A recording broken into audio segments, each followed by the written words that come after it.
School does not prepare you for the real world, but these 5 books certainly will. When I first came to university, I was more like an average good student, and I not really have any motivation to do anything serious in my life. But after reading these 5 books, I was able to stand out in my internship, create this lovely community of wonderful people, and even eventually get my 5.0. And if these books can change my life, I promise you they can change your life too. And so I'm going to be sharing with you the 5 books that I feel every student should read before they graduate, so that they can learn some fundamental concepts about life and what the most important core lessons are in these books, and why you should also read them as well.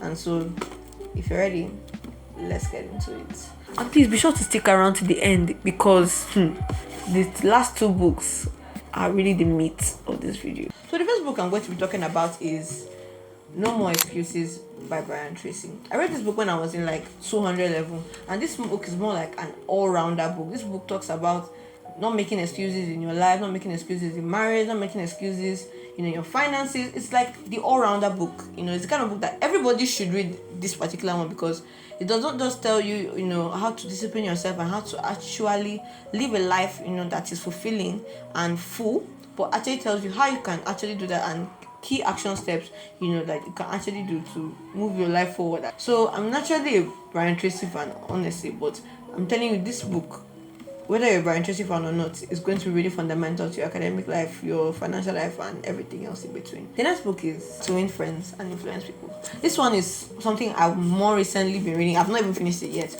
but it proves to me a fundamental concept that I've always thought about, but I wasn't really sure how to express. So this book, it mainly just talks about, communication and the power of communication.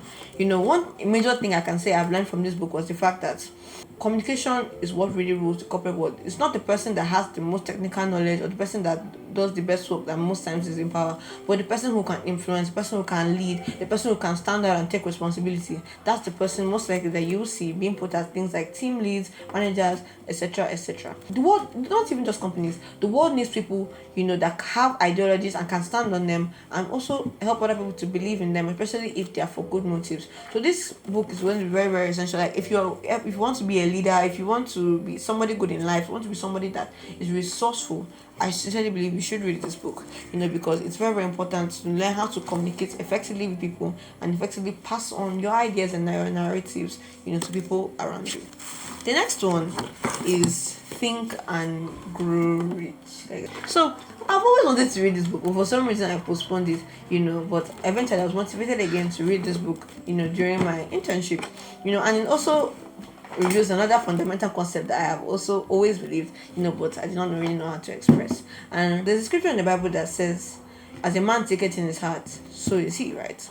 And so this book just mainly exposes the fact that if you can think about the level of riches that you want, and then carve out a fundamental plan through which you're able to achieve those riches, and you work towards it, and you don't allow your level of faith to wither, that money will certainly come to you. I think that's like the core concept of this book, and one of the many things that I feel are holding other people back, especially, not especially, but also in academics, finances, and other things as well, is the fact that they don't even believe that they can do it. Because the first step to doing anything great in life is just to believe that you can do it. Just to believe that you can do it. And so he just passes on the narrative that you can truly think and grow rich. That riches must first be accumulated in your mind before you can then see it like in your physical, state. Somebody taught me something yesterday, and he said that meditation is what makes truth real. So that truth for you now might be, okay, I want to be financially independent, I want to have brand deals, I want to have that 5.0 results. But if you don't meditate on that truth, and continue to do the things that are necessary to actually achieve it, it will never become real. And so that's why I feel this book is very, very powerful and very, very interesting. It's the kind of book that you need, because it will really change your mind and reshape how you think. Because one of the most important things, I feel about success is the way you think. So this is very, very important, very, very necessary in life. And it said that, according to statistics, that 70% of Americans say that they are financially stressed. 78% of adults in Nigeria find it difficult to raise 75,000 naira within 7 days of emergency. So that means finance is a very, very important part of our lives, like on a daily basis. And so even if you're not being taught finances in school, by yourself, should take responsibility to actually understand what it takes to succeed financially. And I think this book will definitely be the first step to doing that. So the next book I want to talk about, I more like read the ebook during my internship, and it's called The Deep by Seth Godin. So I love the way he wrote this book, because most books that you read will tell you don't give up, stand in the midst of trials and triumphs, but this book encourages quitting. Shock you. And he tells you that sometimes it's important to quit, because until you quit, you cannot really move on to a more important thing in life. And that's why I'm going to explain to you what he meant by the dip. The dip is that long period of time where you're working and working and working, and it feels like you cannot see results. Before you know it, the big breakthrough, the exponential graph, pow, everything happens, right? So most people quit at the wrong time. They quit when they're inside the dip, and he explains that the dip, is what separates those that actually get the thing from those that don't ever get the thing. The dip is what sieves the quitters from the winners. The dip is what actually makes that thing that at the end of it worth it. And if the dip wasn't there, everybody would have the thing. And if everybody had the thing would not be as important as it was. And so that dip, it's important for you to sit out that dip, for you to actually eventually get what you want. And if you're somebody that you have struggled, with consistency and struggled with doing the things that are necessary to get the results that you want, I really recommend the dip. Like, I really recommend this book for you, because it really changed my mindset about quitting and all this kind of thing. Like, I've never been someone to naturally quit, right? But this book made me make up my mind and see that I'm never going to quit when I'm in the dip, because the dip is what sieves those that actually get the thing from those that don't get the thing. And he's also saying that sometimes you might also be in the wrong dip, which is called the cul-de-sac, which is the dead end, which is actually the meaning of it in French. Like, now, let's say you're in a bad relationship or something, and instead of investing more time into the thing, just because you've already wasted so much time there, no, you should quit there and go and invest your time in a dip that will actually be more worthwhile. And the last curve is called the cliff. Rare but scary. It's just like an addiction, like smoking or something like that. There will come a time where eventually you are getting that high, you're getting that high, right?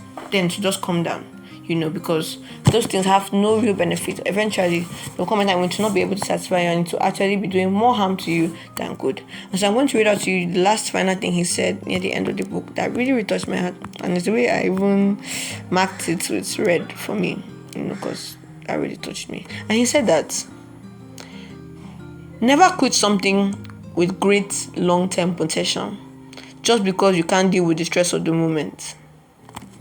I think we should all follow that advice. Never quit something with great long-term potential just because you can't deal with the stress of the moment. And so there are times when you don't feel like reading, you don't feel like saving right now, you don't feel like investing right now, you don't feel like praying right now. But you should never quit something just simply because you can't deal with the stress of the moment, especially if it has great long-term potential. So I feel like this is a book I feel everybody needs to read, because sometimes there's all these notions these days of just quitting school or quitting things up and down, just because you're not getting that immediate satisfaction. I really love this book in particular. And so the last one is, you people should be familiar with this one if you watch the channel, The Power of Positive Thinking by Norman Vincent Peale.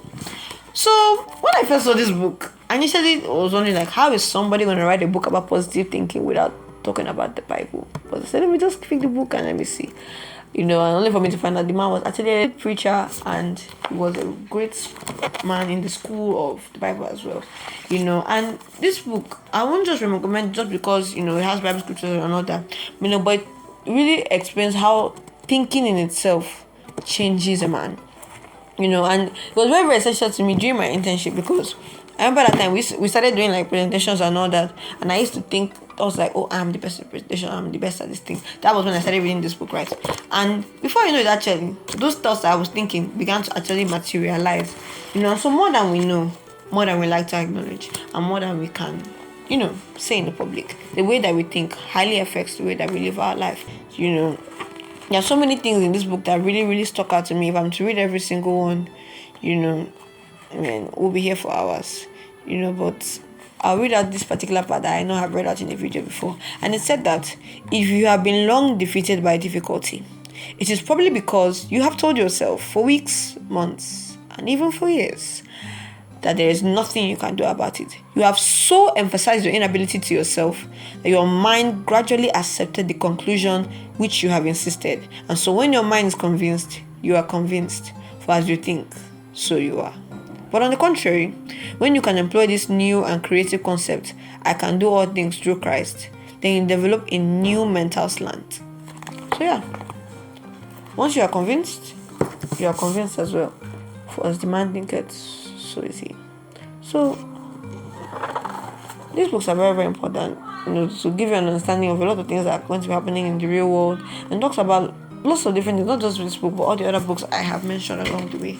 And I can definitely say that if you read these 5 books, I'm 100% sure you have a greater advantage than all the people out there in the world. So yeah, if you enjoyed this video and you're interested in actually, doing well in your academic, I suggest that you actually subscribe to this channel, because this is the kind of content that we make. And I really hope you enjoyed this video, because these books on a deeper level have actually changed my life.